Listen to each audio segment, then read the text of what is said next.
Nadine Dorries is up in arms about Sue Gray and about her move to Keir Starmer's office. She says, Sue Gray moved to Starmer's office, not surprising, no apostrophes anywhere.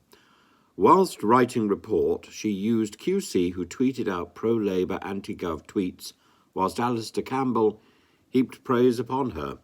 Her comms assistant briefed against Johnson from day one. The Gray report was a stitch-up of PM and CSS. I don't know what CSS stands. I wish people wouldn't use these silly acronyms. It says politicians and educationalists do the same thing, and I haven't the slightest idea what they're talking about, and nor do I care.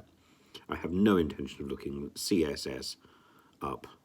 What a ridiculous thing. Anyway,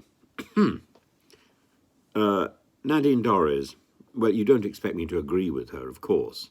I don't intend to. I just think it's extraordinary how Boris Johnson and his pals thought they had it in the bag and thought they'd found a safe person to conduct the inquiry. And it turns out not only was she being advised by a barrister who was putting out posts against the Conservative Party, but her son is also a leading player in his local Labour Party.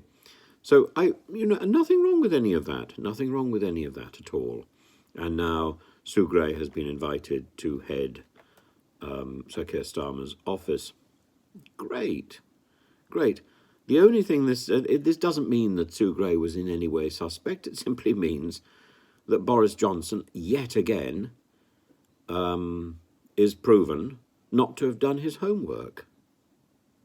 It's not just Liz Truss who only reads summaries. Boris Johnson equally doesn't seem to read the small print.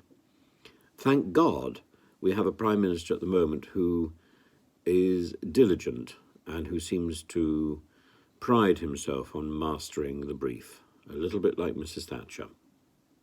And we need somebody who has, who takes the time to read and digest what's going on.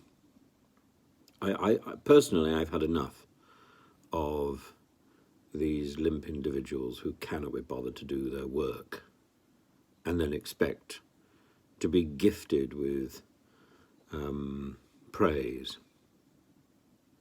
No, the Matt Hancocks, the Liz Trusses, the Mrs. Mays of this world, their time is over. And we now need to go back to politicians who put in the hours, who do the work, and who run our country effectively. And if that is in the end going to be Sir Keir Starmer, so be it. So be it.